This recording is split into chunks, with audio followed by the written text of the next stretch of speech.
अल्लाह ताला इस ईद पर आपके नसीब में सुकून, सेहत और ढेरों कामयाबियां लिख दें। ईद सिर्फ नए कपड़े पहनने या खुशियां मनाने का नाम नहीं होती।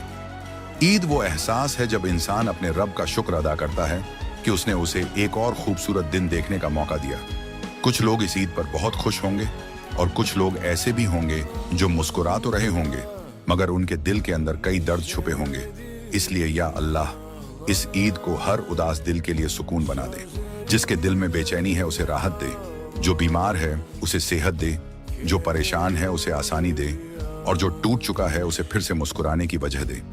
या रब, इस ईद पर हर उस इंसान की दुआ कबूल कर ले जो चुपचाप तुझे पुकारता है।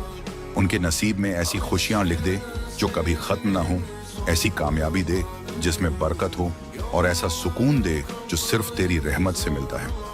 और अगर किसी के दिल में कोई अधूरी ख्वाहिश है तो इस ईद